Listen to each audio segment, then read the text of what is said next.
Adonai roi lo echsar Binotesha yarbitzeni ame menuchot yanachaleni Nafshi yishovev Yanacheni v'magle tzadek l'ma'an shemo Gam ki helech v'gitzal mavet Lo yirah ki ata imadi Shiftecha umishantecha Hema yanachamuni Taroch lefanai shulchan Neged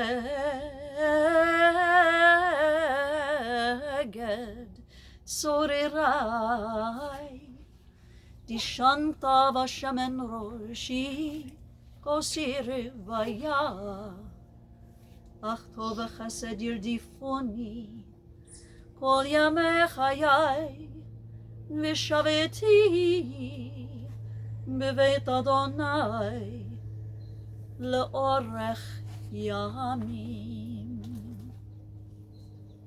Friends, I've chanted for you the words of our 23rd Psalm. In moments when we are feeling devastated and in need of strength and comfort and healing, we often turn to the psalmist. And so at this time, for those of you who wish, I invite you to recite these words with me. The Lord is my shepherd, I shall not want. He maketh me to lie down in green pastures. He leadeth me beside the still waters. He restoreth my soul. He guideth me in straight paths for his name's sake. Yea, though I walk through the valley of the shadow of death, I will fear no evil, for thou art with me. Thy rod and thy staff, they comfort me. Thou preparest a table before me in the presence of mine enemies. Thou hast anointed my head with oil. My cup runneth over.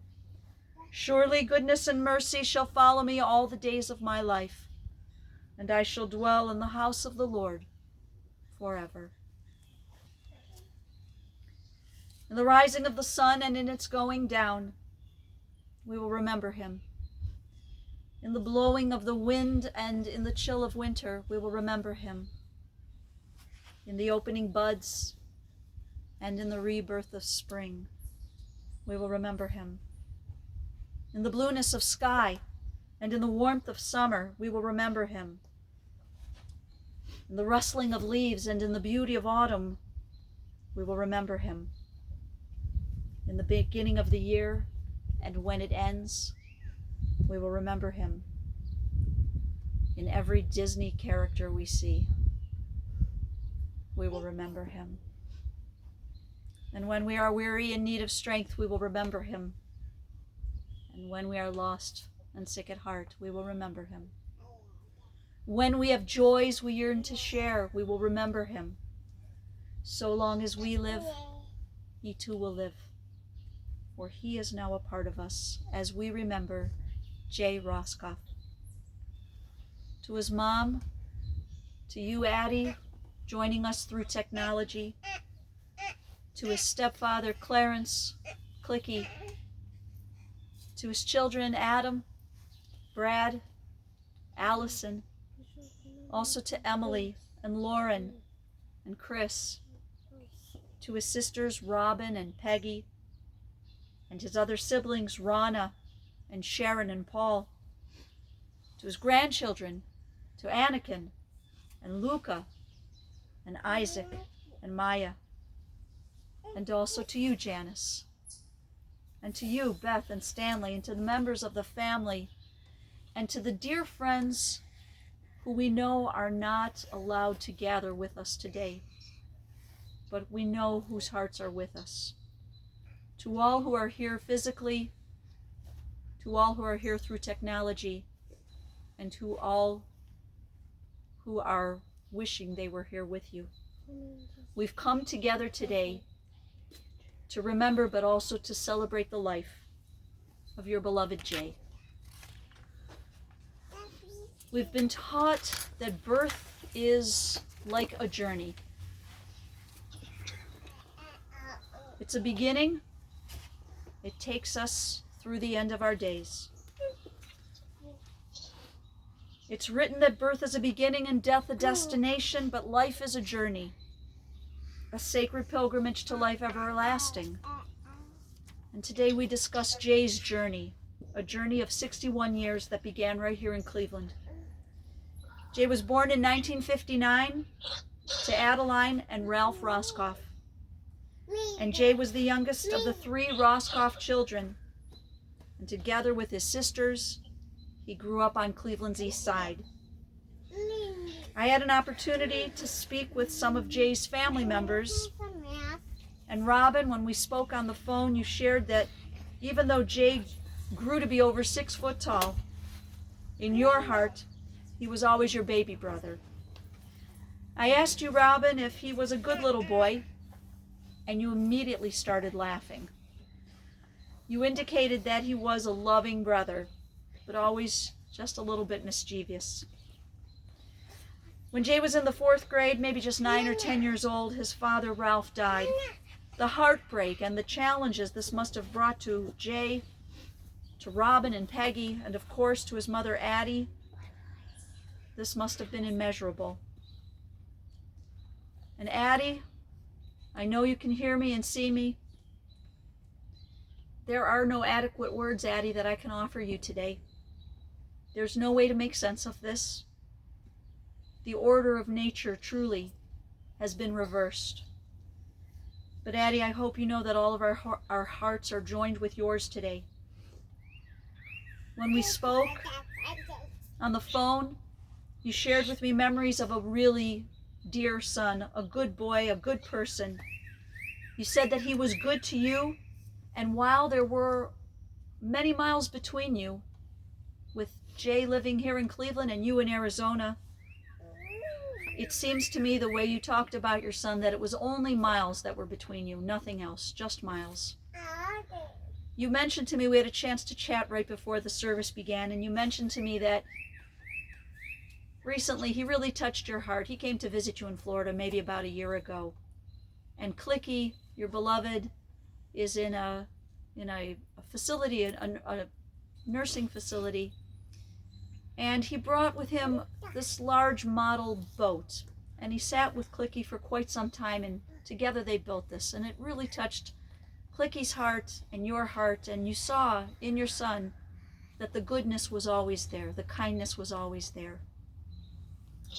Addie, approximately 3 years after the passing of Ralph, you met and married Clarence, Clicky.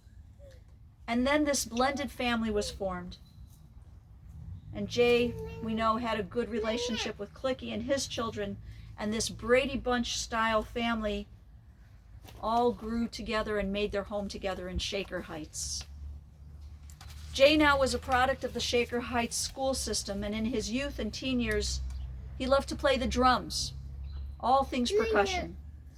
He was also active in the Jewish youth group known as Nelfti, and his participation in youth group proved to be extremely important in the arc of his life, in his path, his journey. You see, when Jay was 17 years old, he met 16-year-old Janice Rosenblum. Janice, you were a student at Beechwood High School, and when we spoke, you recalled that youth group event, that first time you ever met Jay. You said it was some sort of a Halloween event where the participants were going to rainbow babies and children, maybe dressed up in costumes, and you were going to the hospital to cheer up all the young patients. This is how the two of you met. And the attraction was basically immediate for both of you. You told me within 2 weeks of that first meeting, you and Jay began to date. And that was it. As they say, the rest was history. High school sweethearts. And as you both graduated from your respective high schools in 1978, that's when Jay's parents, when Addie and Clicky made the move to Arizona. But Jay wanted to stay here in Cleveland. Sounds like he couldn't bear to leave you. And Janice, your parents, Beth and Stan, took Jay under their wing. They helped him find an apartment. But I'm told that wasn't for quite too long, because eventually he moved in with your mom and dad. The two of you became engaged, and after you finished college, Janice, you purchased a home together on Stillmore Road in South Euclid. The house needed a lot of work, and Jay, thank God, was good with his hands. Very handy. He did a lot of that work himself. And when the renovations were complete, just in time, the two of you moved in following your wedding on August 15th, 1982. 34 years of married life together. This is not something to ignore. And while this marriage did end in divorce, the love and the concern and the care never ended. That never ended. In your 34 years of marriage together, you enjoyed a wonderful and dear group of friends. I know they were quite important to both of you. And you said that you didn't have to be doing something fancy. When the two of you were together, you made your own fun. And then as your children came into your life, Adam and Brad and Allison entered into the world, your life, Jay's life, and your life together as a couple became all the more fuller and richer. Janice, your family times were fun because, well, Jay sounds like he was a bit of a kid at heart. He loved fireworks. He loved festivals and fairs. He loved going to the air show. And every year, the Roskoph family would prepare for their famous mystery vacation, where the kids were told to pack a bag, but you kids never really knew exactly what the destination would be. And some of those best trips were to Niagara Falls, Kennywood Amusement Park, Mr. Rogers' Neighborhood, Virginia Beach, and of course, the Disney Cruise and Disney World. And then there were the many trips to Arizona to visit Jay's mom and Clarence. Janice, you two cared about each other. And as I've already stated, but it's worth mentioning again, the love was always there. Jay, through his lifetime, had what I'll call his two separate careers. He was a painter by trade, and together with Janice's Uncle Harvey, he owned JR Painting. He labored as a painter for many years, but when his body was getting a little tired of the work, his neck and his back, when they could stand no more, Jay decided it was time to sell the business. And then he reinvented his wheel. With his skills and his personality, he became a bus driver for charter buses. Precious Cargo, I think, was the first company. He worked for Precious Cargo and other companies, and he did this for close to 15 years. Jay drove everywhere, from here to Cleveland, to Arizona, to Florida, to New York, and he would drive in any kind of weather. He would also drive those high school buses for football games. And as a bus driver, it sounds like he was quite entertaining. If the bus tour was headed to Washington, D.C., Jay would wear his FBI hat. If the bus was headed to Disney World, well, he had a lot of hats to choose from. It might be his goofy hat. And if they were traveling west, Jay most likely would wear one of his cowboy hats. Wherever Jay traveled, he would always treat himself to a new hat and a souvenir keychain. And so he ended up with this enormous collection, close to 1,000 hats. All those hats and keychains, though, were organized meticulously. Jay's children have sweet and beautiful memories of their father. Adam, you recalled a dad who was always there for you and your siblings. And for you, Adam, he attended every one of your show choir performances. And if the show choir needed parent volunteers, sounds like your dad was first in line to help. When you were much younger, Adam, your dad was with you through Indian Guides and Boy Scouts. And following your college years, when you moved to Florida, he would come down and visit often.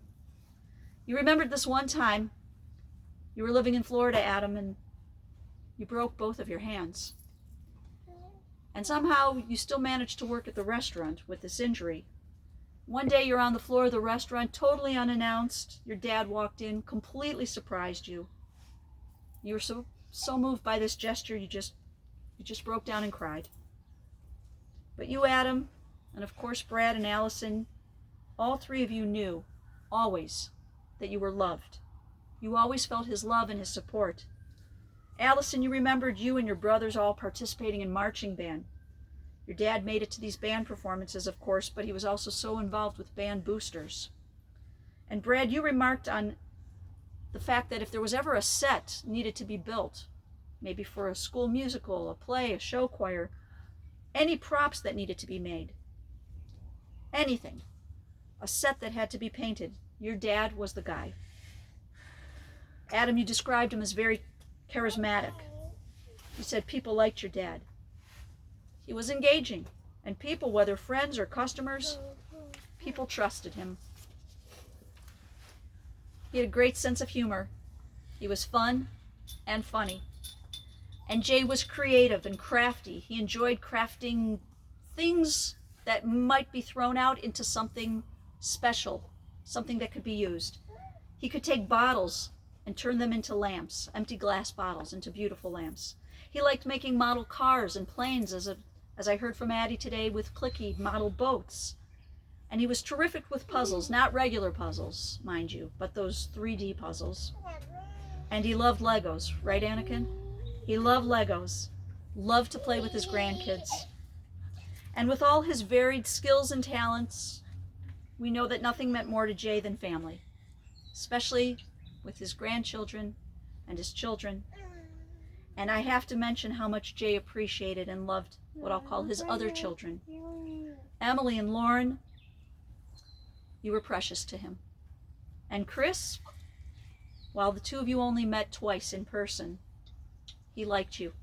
And he knew you were making his daughter happy, and really that's all he wanted for his 3 kids, was for them to find loving mates.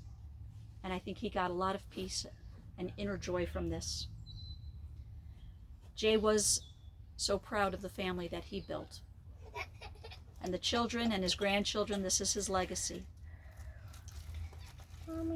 Our tradition teaches us that words which come from the heart enter to the heart. And some of the family members have some words in their heart they want to share with us today. So first, I want to call on Brad to speak.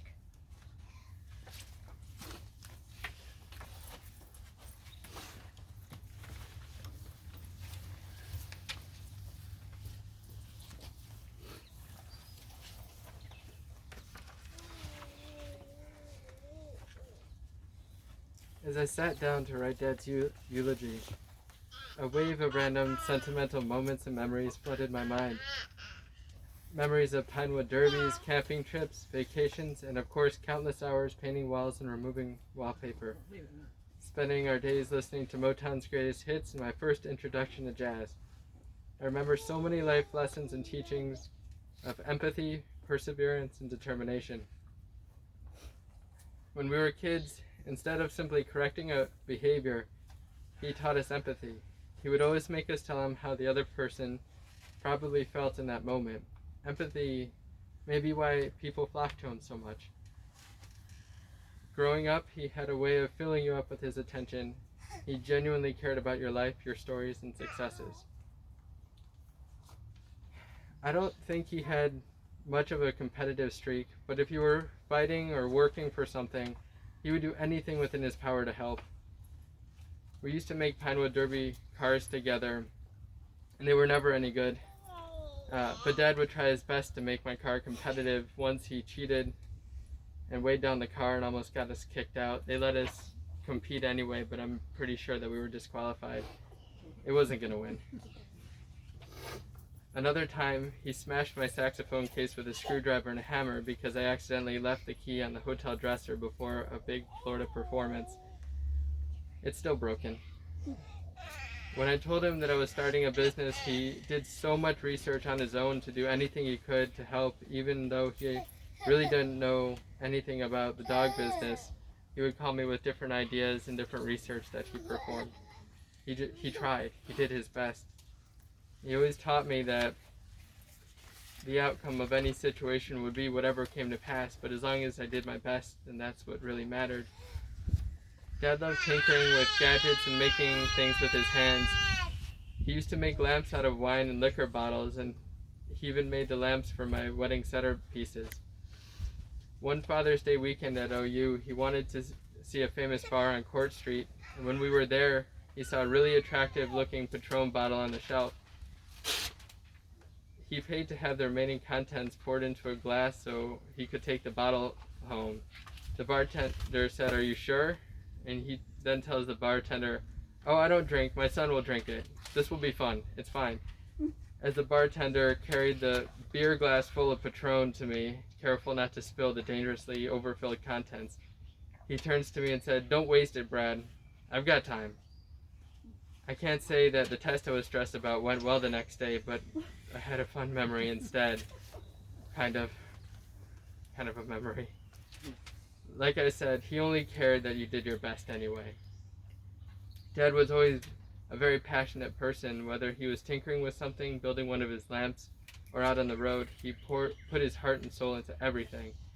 I remember asking Dad how a saxophone practice session went once when I was preparing for a solo. He told me technically it was fine, but it had no heart. And he would preach, if you mess up but are putting your heart into the music, it will sound perfect. I've tried to transcribe that lesson into every facet of my life. There are so many lessons and memories I could share today. Everywhere Dad went, people would remark how kind and thoughtful he was, how easy he was to talk to, how he inspired compassion and caring. Now he's finally free of the physical limitations that have encompassed his life over the last few years. He's now free to inspire love, compassion, and effort, and kindness again. We will miss you, Dad. We'll always love you.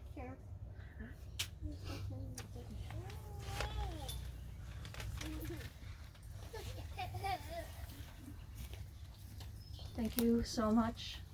Thank you, Brad. Now I want to call on his daughter, Allison, to share some words with us.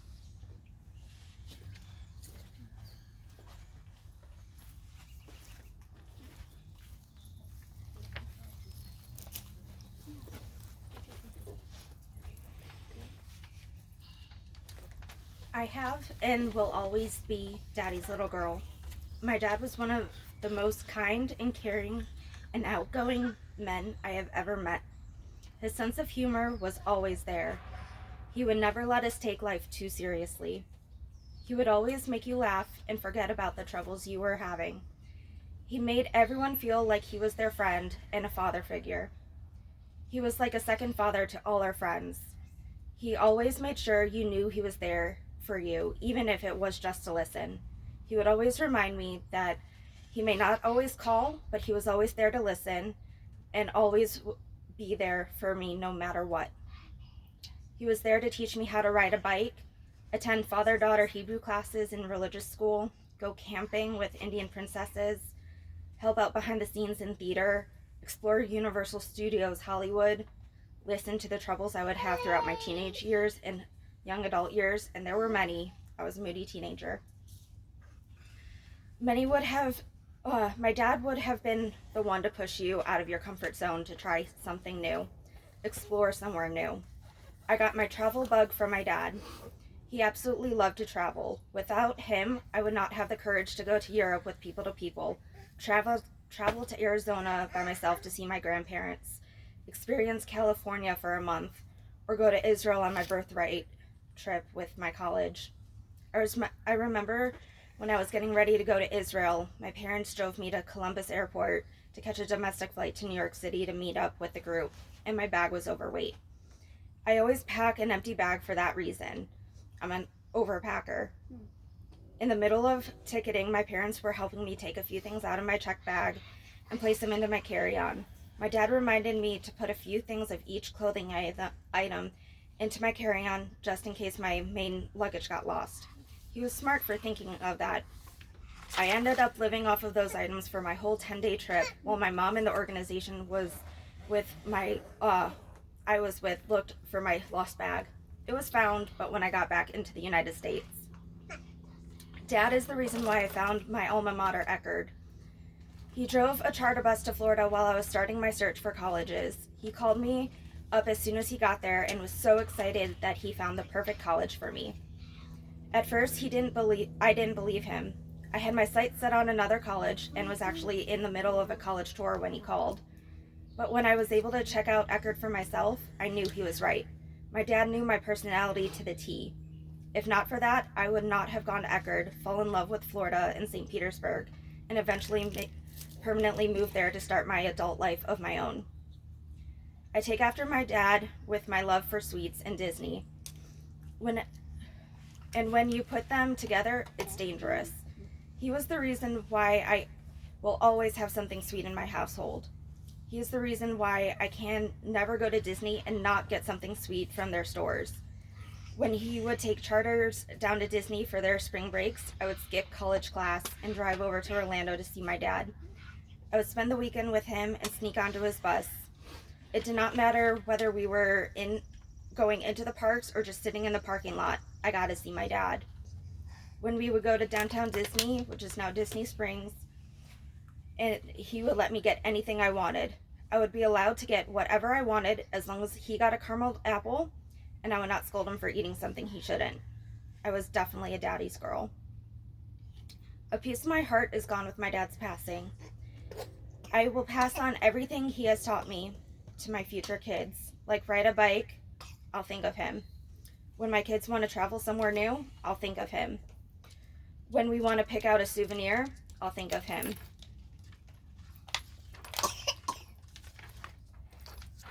When I go to Disney and go overboard with how much I want to take home, I'll think of him.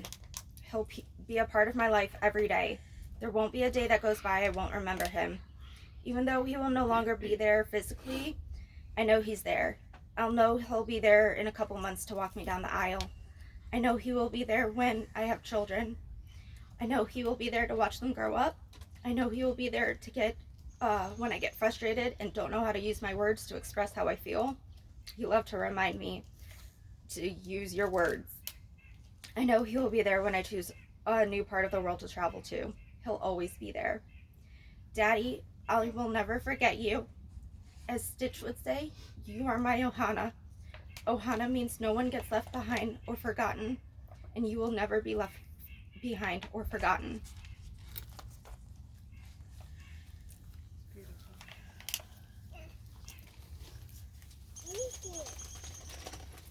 Thank you, Allison. And then we have one more family member. His grandson, Anakin, has a special poem he's written that he'd like to read for us.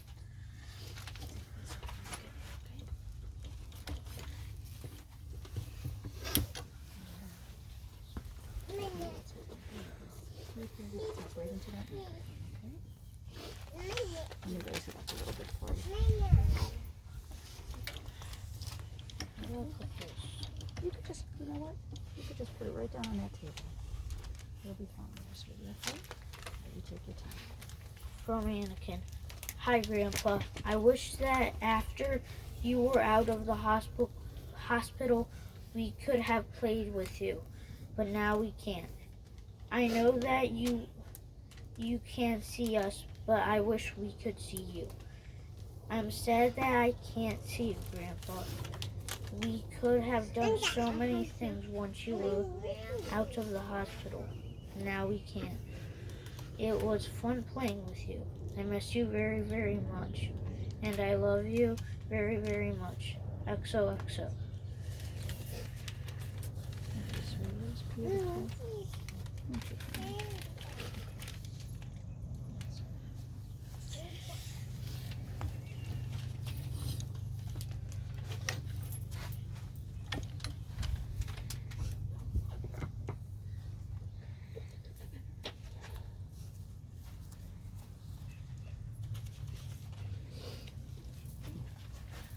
At this point, I'm going to ask everyone to step away from under the tent so that the cemeterians can have some privacy. Those are the things we're going to put in. Anakin, thank you for those beautiful words. Thank you so much. Friends, we're now going to prepare for the rites of burial.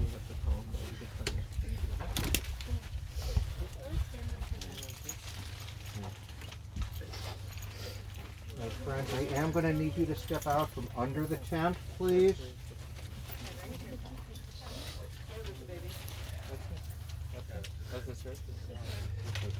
All right, please step back so we can afford the people from the cemetery proper respect and room.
Thanks, gentlemen. Appreciate it.